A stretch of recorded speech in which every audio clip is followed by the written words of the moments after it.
Assalamualaikum warahmatullahi wabarakatuh. Alhamdulillah wa syukurillah sampurasun nun. Kasugri pamirsa sadayana, alo sadayana, alo mang sadayana wilujeng tepang dangun di Serang Mang di Jomantara melalui Galura saluran channel YouTube Sunda Bituin, mana ieu saluran channel YouTube mang dipidangkeun kanggo pamirsa sadayana anu mika cinta mika resep kana acara hiburan kasundaan mangrupakeun dongeng Sunda. Pamirsa sadayana kiwari emang bade sanduk-sanduk heula ka pamirsa sadayana anu mika cinta mika suka kana acara dongeng anu dipidangkeun ku Umang di ieu channel anu mana kamari-kamari parantos satia satu manco ieu Galura ngantos dongeng anu dipedar ku Umang. Wabil khusus dongeng anu kamari dipedar ku Umang dina judul Aji Batara Karang dengan ena panginten moal katiasa dilajengkeun heula panginten pamirsa kumargi filena tacan kapendak manuju ngantosan keneh bade naskahna kedah ka Sumedang heula mangna kitu tah waktosna tacan kabujeng tadi tu kanggo nyuwunkeun naskahna ka Kileuksa kumargi kitu kanggo etang-etang panglipur kalbu gitulah kanggo pamirsa sadayana supados henteu kuciwa teuing kamang kumang we digentos ku dongeng enggal dongeng anu mana ieu dongeng disusun ku Umang nyalira kanggo pamirsa manawi aya bahan katampi ieu dongeng harapan Mang tetap sing tiasa jantan hiburan kanggo pamirsa sadayana jantan panghibur kalbu panguberah kana mana jantan rencang dina segala rupi aktivitas alo sadayana pamirsa sadayana di mana wae ayana di mana wae linggihna. Ieu dongeng bagian kahiji anu kumang bae di pedar dina judul Dikawin Juri karya Mang Nyalira bade di dongengkeun atanapi dibacakeun ku Mang Nyalira kitu tah pamirsa sadayana. Mudah-mudahan pamirsa sadayana ngamaafum ka Mang selaku admin ieu channel anu bade nyanakeun ieu carios dongeng atanapi macakeun ieu carios dongeng. Hapunten bilih seueur kakirangan sareng kalepatan oge hapunten bilih dina ieu naskah aya anu namina kasabit asmana kasbat istilahna aya tempat atanapi naon wae anu cocok atanapi anu sami sareng ieu alur carita dongeng ieu mah samata-mata karangan samata-mata Mang kitu nya istilahna imajinasi Mang kanggo supados tiasa janten hiburan intina mah kitu tah pamirsa sadayana. Supados teu nyangkolong kana waktos mangga atuh urang sami-sami kawitan carios dongeng enggal gegentosna dongeng anu kamari terus dipedar ku Umang. Mudah-mudahan ieu dongeng sing rasa-rasa tiasa janten hiburan kanggo urang sadayana tiasa aya pulunganeunana kanggo urang sadayana picontoheunana istilahna aya mangfaatna kitu tah pamirsa. Mangga atuh urang kawitan dongeng Dikawin Jurig bagian anu munggaran.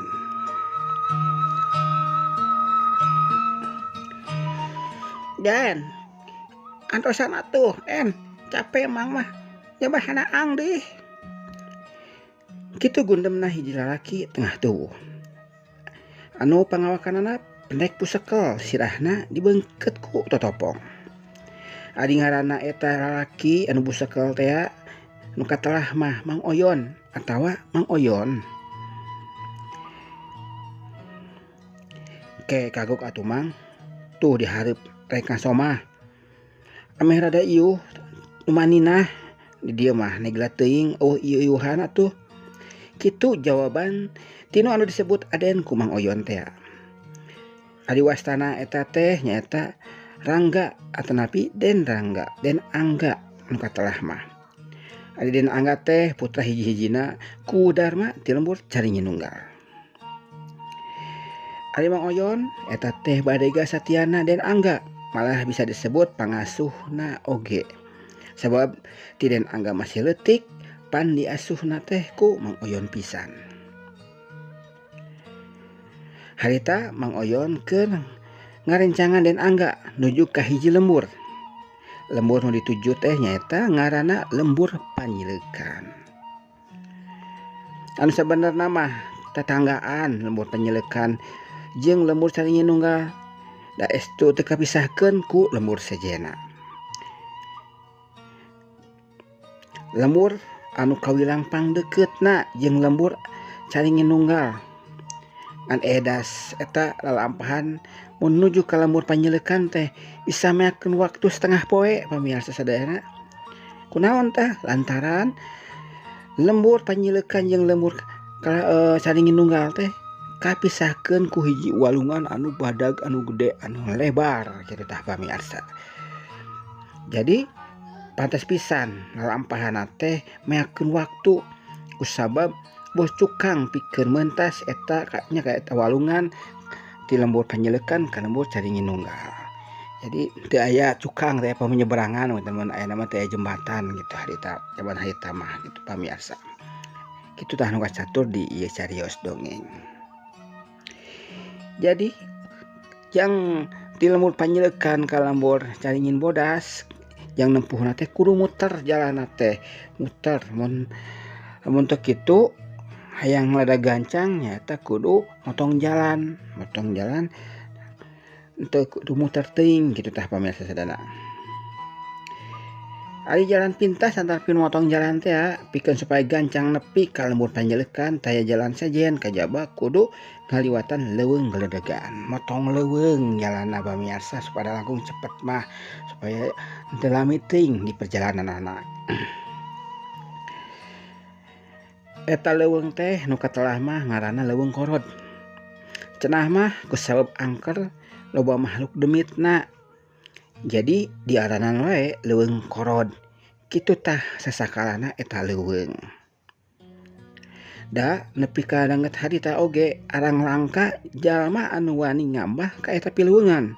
Ku saking angker-angkerna ku saking sanget-sangetna kitu tah. Menurut kepercayaan jalma-jalma zaman harita. Ari tujuanna Den Angga jeung Mang Oyon lunta ti lemburna taya lian rek mulu karamean rek mulu panglalajoaneun. Di mana aya karamean aya panglalajoaneun teh nyata di lembur caringin nunggal. Di lembur panyeleukan kitu tah pamirsa. Bejana aya karamean aya nanggap oyang segala rupa cenah mah pakaulan yang pangantenan anu di lembur eta kitu tah pamirsa sadana. Ari anu boga pokalna nyaeta Juragan Karya. Jalma pangbeungharna ti lembur panyeleukan mah geus kakoncara, geus katelah. Geus sabiwir, geus jadi sabiwir hiji pangjegudna saeta lembur. Ari Juragan Karya ngadahupkeun anak parawana hiji-hijina anu katelah mah nyaeta Nyi Wulandari. Ari anu jadi panganten pamegetna oge lain jalma andar-andar puguhan mah putrana jalma jegut oge di daerahna mah. Sarua jalma pangayana sarua jalma anu pangbeungharna teu aya nu mapakan kana kabeungharanana di eta daerah halenapi di eta lembur. Ari anu kasohor nyaeta wastana teh Juragan Kohar di lembur Panyawangan lemburna teh geus kakoncara pada apal kabeungharanana Juragan Kohar mah. Nyi Wulandari anu ngahdahup ka Cep Jamal wastana putra tunggal Juragan Kohar teh Den Jamal. Sapasang panganten teh meuni nulup cupu pisan. Nu awawena geulis pangantena lalakina kasepisan. Panganten awena lir ibarat bidadari turun ti kahyangan. Geulisna tur kawanti-wanti endahna lain kabina-bina gitu na teu bebasaan lir ibarat bulan mah tanggal 14 kitu tah cahayana mawa pamor pikeun anu narempona. Ari panganten lalakina kasepna lir Arjuna turun ti kahyangan tanapa ti Mayapada pokokna mah kasepna mah kabina-bina lamun diibaratkeun mah kasepna teu beda jauh lah jeung anu ieu keur macakeun dongeng kitu tah pamirsa sadayana hayang kasebut wae nya emang kitu tah pamirsa. Harita teh hajat kawinan anu ka-7 poena. Saking ku beungar-beungarna jeung pakaulan anak hiji-hijina duanana oge anak nunggal. Hajatna ge rohaka gitu pamirsa. 7 poe 7 peuting. Saking ku hayang bunga, hayang bagja, hayang puas kitu tanya pakaulan ngababagjakeun anak-anakna anu keur pangantenan. Harita teh puncak tina acara pakaulan tina ke-7 poena pangantenan nanggap wayang tina puncakna teh wayang golek anu kasohor dina waktu harita anu lalajo meuni pagimbung teu sirikna tiap lembur daratang ngajarugjug ka eta lembur panjileukan kitu mah pantes da aya hiburan model kitu teh kawilang langka arang langka nyalangkana ge langka pisan sataun sakali ge henteu aya acara hiburan semacam kitu teh matakna wajar pinuh ku nu lalajo komo anu ngayakeunana mah jalma anu pang dipikaserabna ku bararea jalma anu pang beungharna di eta lembur kitu deui istilna mah Den Angga katut bade gana Mang Oyon harita teh geus tepi geus tarapi ka eta lembur geus pagimbung jeung anu liana bari milihan tempat anu pangeunah-eunana anu bisa atra eces ka papanggungan. Ari panganten dipajang di luhur panggung supaya atra katingali ku bararea. Dahareun ceuya disayagian ku nu hajat pikeun tatamu oge anu lalajo kari nyokot wae pikeun anu harayang ngopi mah pokona mah hiburan teh ngeunah wae kituna teh disadiakeun dahareunana jeung panglalajoaneunana da cenah mah teteh pakaulan tina boga imah tina boga hajat hayang nyugemakeun panganten oge hayang nyugemakeun ka anu lalajo. Deur wae harita wayang teh dimimitian. Nu lalajona sorak euyah-euyahan. Sanggeus kidalang mubuka terus ngaruat heula. Cep jelempe nu lalajo teh. Kudalang harita dibejaan pikeun ka nu lalajo beuting harita teu meunang balik tengah-tengah acara. Sabab bisi dipegatku sadekala cenah kepercayaan harita kitu menanggap wayang teh teu meunang balik tengah-tengah cenah alasanana nya kitu bisi aya sadekala wallahu alam pamirsa kitu teh nya perkawis eta mah kitu aya nu pastina mah lamun nu lalajona balik ke tengah-tengah mun anu lalajona ngurangan gitu malah bisa-bisa nyaeutikan teu aya nu lalajo kan teu rame kitu tah pamirsa sadayana panginten kitu tanya. Tah lamun alek balalik cenah saur kidalang teh anu nuju ruatan di eta hajatan meunang keweh subuh sakalian cenah lamun serengse acara kitu nya muhun atuh pamirsanya lamun serengse acara mak naon dilalajoanan terus-terusan datos beres kitu eta mah panginten akal-akalan kidalang we supados acarana dilalajoan nepikeun ti mimiti nepikeun ka tamat kitu tah pamirsa sadayana.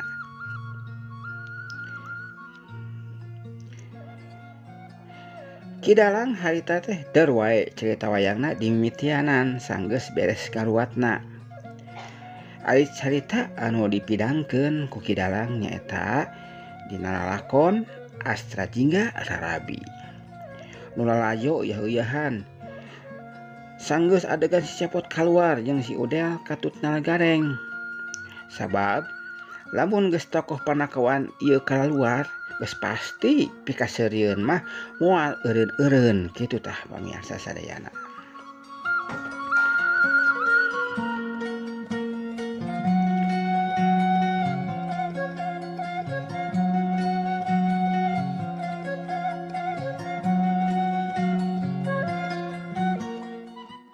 Sajeroning lalajo wayang Adiden Anggama lolobana nguserkeun perhatianana teh ka panganten awewe nu aya dina panggung.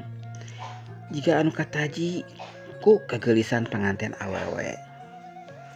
Kituna mah wajar pamirsa kusabab keur mah Neng Wulandari teh geus mah geulis ti bakatna ti ajatina gitu. Teh dipupulasan geus geulis komo ieu dina keur pangantenan dipulas dirias ku panganten beki kaluar moronyoy cahayana sing saha jalma lagi pasti moal kicep-kicep lamun ningali Neng Wulandari harita. Kok kitu mah teu salah sabab tadi oge geus dicaritakeun kageulisan Nyi Wulandari teh Putri Nagan Karya lain bobohongan. Estu geus pada nyaho, geus jadi kecapangan, geus jadi sabiwir hiji pikeun bararea.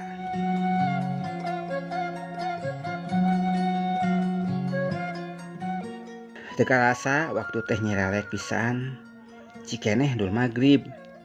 Lipek teh geus adzan subuh ginian. Asa kamari karek oge poe Ahad. Asa geus panggih deui jeung Ahad deui. Kitu tah kahirupan di alam dunia teh.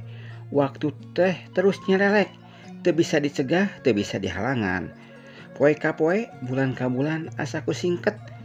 Asa kusingket pisan waktu teh saking ku betahna urang kumelenang hirup di alam dunia.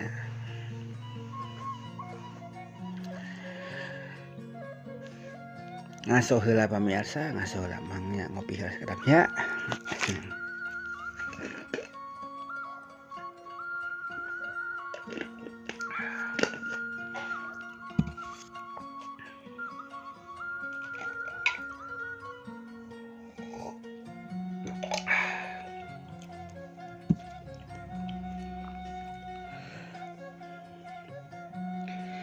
Mangga urang ngajengkeun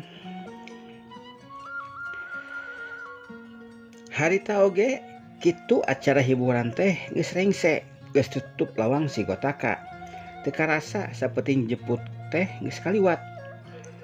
Bubar wae jalma-jalma anu lalajo teh ka lemburna sewang-sewangan ka daerahna masing-masing. Adiden Angga sabada mulang ti panglalajoanan teh katingalina beda pisan. Poromna beda jeung ti sasari. Poe ka poe teh rada nguyung, loba hulang jentul. Anu biasana arang langka aya di imah teh ayeuna mah loba di imah. Malahan loba nyingkep maneh di kamarna jiga nu nguluwut kaayaanana. Kituna teh katilik pisan ku ibuna nyaeta Ambu Sulastri. Geus aya 4 poe sanggeus balik ti panglalajoanan teh. Beda pisan poromna Den Angga teh.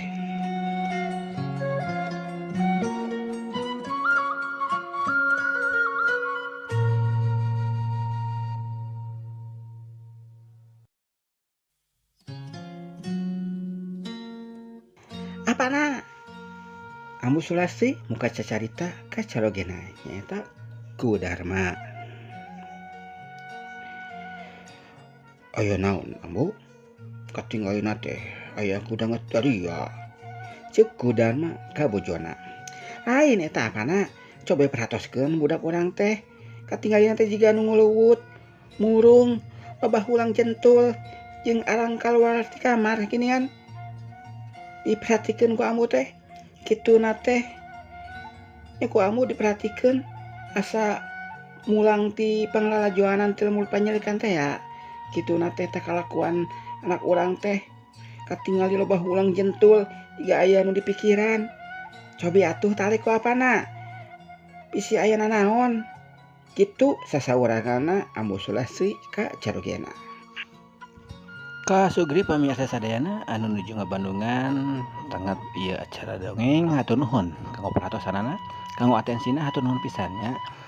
Oge kanggo dukunganana ka ieu channel Mas Raku admin ngahaturkeun nuhun ka pamirsa sadayana anu tos ngarojong ka ieu channel melalui ku subscribe-na, ku like oge ku komenna anu atos ngabagikeun ieu carios dongeng oge kan sanesna hatur nuhun pisan pamirsa sadayana. Sok aya istilah paribahasa cenah satu like atau napi satu subscribe sangat berarti bagi admin. Tapi bagi yang meng-like dan meng-subscribe itu hanya tinggal klik saja, tidak ada keberatan apapun. Gitu tah ilah harmah gitu pamirsa sadana. Hatur nuhun intina mah hatur nuhun timang kanggo pamirsa sadana anu tos ngarojong ku subscribe-na, ku like-na, ku komen oge anu tos ngabagikeun. Tong hilap kanggo loncengna supados aya bewara gitu tah upami emang nayangkeun aon wae di ieu channel pamirsa aya bewara, aya pengumuman terang gitu tah pamirsa sadayana. Kanggo anu teu acan, kanggo pamirsa sadayana anu teu acan mijit subscribe-na, mangga kantun diklik subscribe-na, kantun diklik like-na oge anu bade komen, bade nge-share atau ngabagikeun mangga. Tong hilap loncengna oge dipijit. Kitu panginten pamirsa sadayana, simang sakali deui selaku admin ngahaturkeun nuhun sarebu-rebuna nuhun kanggo pamirsa sadayana. Mudah-mudahan di niatan saya mah janten tiasa janten amal ibadah kanggo pamirsa sadayana. Kanggo mang tiasa ngajagi kalestarian atau napi kastabilan ieu channel ku ayeuna rajongan bantosan ti sadayana ku like, komen sareng sajabina. Kitu tah pamirsa sadayana. Mangga atuh iki wari urang ngajengeun deui ieu cariyos dongeng anu judulna Dikawin Jurig. Prung ah.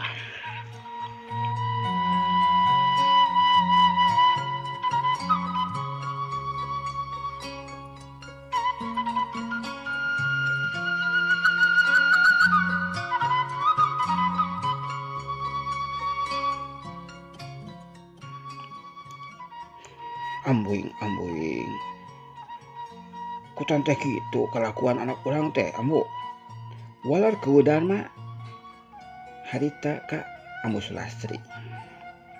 Cing gentraan ayeuna si Anggana ka dieu kitu ambu. Cek apa kitu. Leos wae Ambu Sulastri teh ngaleos ka pangkeng anakna. Nu dimaksudna mah dek ngagentraan dan Angga kitu tah sabar salaku anakna.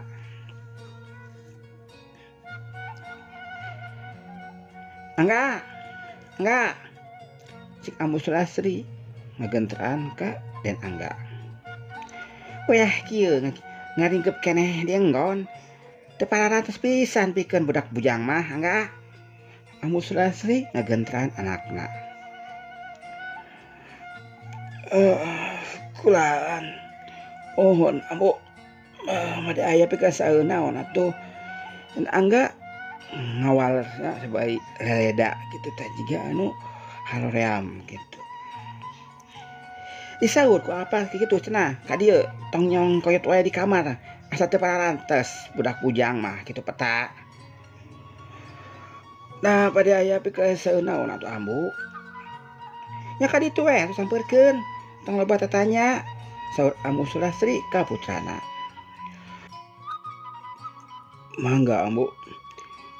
Kituna teh bari jug mangtung terus leos indit bade nepangan ramana anu ngagentraan ka manehna. Saparantos anjog ka payeuneun ramana pok nyarios Den Angga teh. Punten ama aya pikasaeun naon ama? Kitu sasanggemana Angga harita ka ramana. Diuk Angga di dinya. Gek calik Angga dina kursi payeuneun ramana. Angga ama teh aya pitanyaeun ka hidup. Perkawis naon teh ama? Eta hidup katinggalin aku ama jeung ku ambu. Saprakna balik ti panglalajoanan geuning loba hulang jentol. Jiga aya anu dipikiran ku hidup. Aya naon Angga? Pok pijakeun ka ama. Bisi aya kitu kieu tong asa-asa pijakeun. Tong dihum-hum ku sorangan. Sugan we ama bisa mere bolongan. Sajongjonan mah jempe sabada ditakon kuno jadi ramana teh. Lajeng telami cumarios. Angga teh ngawaler karena pertarosan ramana.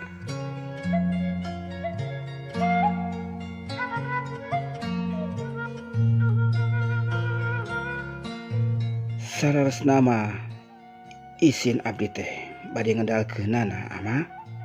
Pok we tong era-era omongkeun da kuat serangan aya naon sok angga kieu ama dina hiji wengi abdi teh ngimpen dina impenan teh aya hiji wanoja anu kokoleaban ka bawah caah nu ageung pisan eta wanoja teh atra jelas katingali ugupai ka abdi nyangka ka abdi ama bari sasambat nyuhunkeun tulung saurna teh akang tulungan abdi akang tulungan abdi aing akang anu tiasa nulungan ka abdi kitu tah eusina impenan teh ama ku abdi teh dianggap impenan biasa we kembangna sare atau napi ribuan hungkul gitu tah eta kajantenan ngimpen teh pas wengi sateacana abdi sareng Mang Oyon angkat nonton ka lembur panjileukan jadi ngimpen teh sateacan abdi angkat nonton ka lembur panjileukan terus kumaha tah terus ku karya motong omongan angga pas abdi tos dugi ka tempat pangalajuanan abdi rada ngarenjak gitu tah mah pas abdi merhatoskeun rupaanana eta wanoja anu dina impenan teh selama ieu teh nempel terus ginian dina saongan abdi makana kadangu aya hiburan teh abdi bade mangpalerkeun istilah nama hoyong supaya tong emut wae kana eta impenan jadi abdi teh angkat sareng Mang Oyon bade hiburan tapi pas ninggal di lembur panjileukan pas ninggal panganten anu nuju dipajang di panggung abdi ngarenjak ama kumaha tah naon pikeun angga ngarenjak teh istri wanoja anu dina impenan teh geuningan sarembag mirip antara napi nyeples sareng panganten anu aya dina pepanggungan teh ama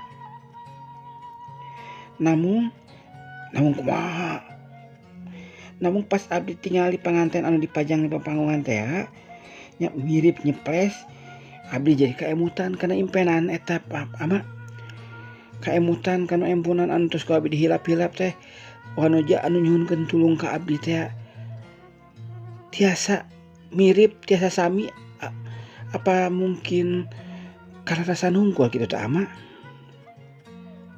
tah kitu tah carios nama ama antara impenan abdi sareng penakan abdi tina di lembur panjileukan teh oh jadi kitunya mata hidup loba ngalamun teh kusabab eta laras pisan ama malahan abdi teh ngemut mikir naon deui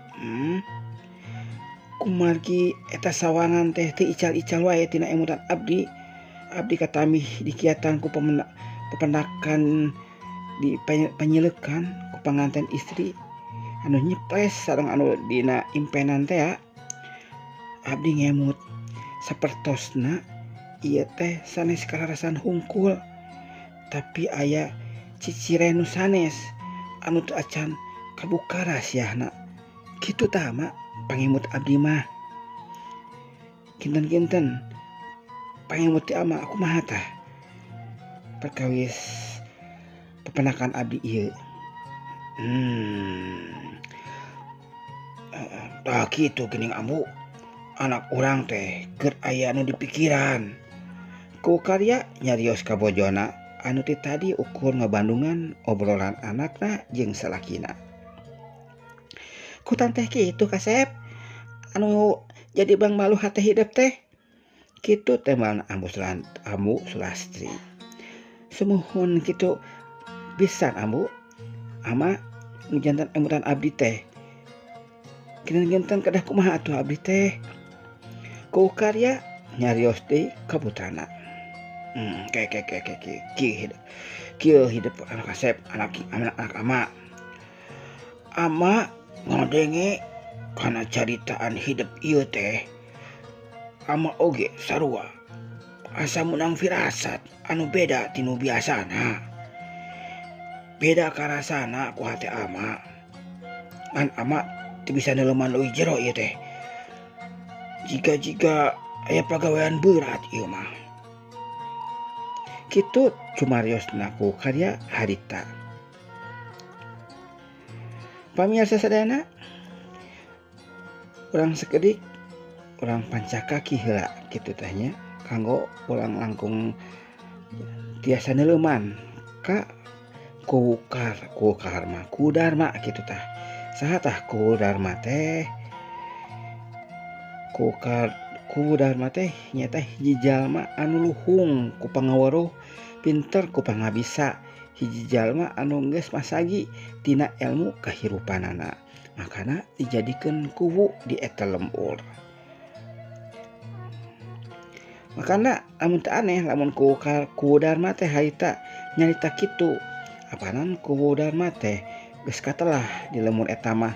Lain kuwu sakuwu-kuwuna, lain kuwu anu samanea, tapi kuwu anu ngapimilih kana ilmu pangaweruh anu pinunjul tinu liana. Sakabeh pangeusi eta lembur geus arapaleun kuwu dharma teh jebolan pasantrenan baheulana. Murid hiji ajengan anu kahot, anu luhung ku ilmu jembar ku pangabisa, ngan posisina harita ngasingkeun maneh di tempat anu anggang, anu sepi, anu jauh ti itu ti dieu. Oge bisa disebutkeun deui oge kuwu dharma teh sakaligus putra pituina eta ajengan eta kasepuhan anu ngagaduhan pasantren teh. Murid ongkoh putrana ongkoh kitu tah cariosna atapi pancakaki kitu sing saha eta kuwu dharma.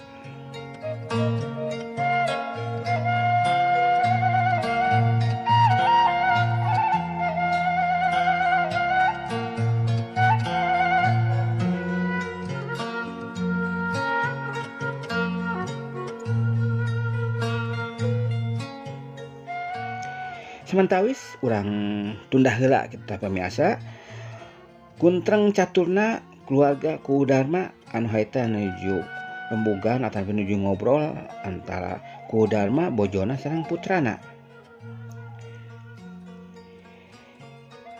Kiwari urang nuju ka carita anu sejen.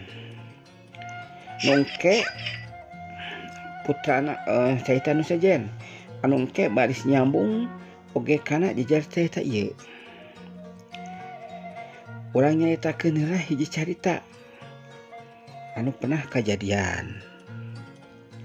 Carita anu lain nyata urang nyaritakeun kaayaan di hiji lembur. Lembur istilahna harita teh sabada ngayakeun hajatan ramean di panjleukan. Kumaha tah pamiasa aya kajadian naon di lembur panjleukan teh?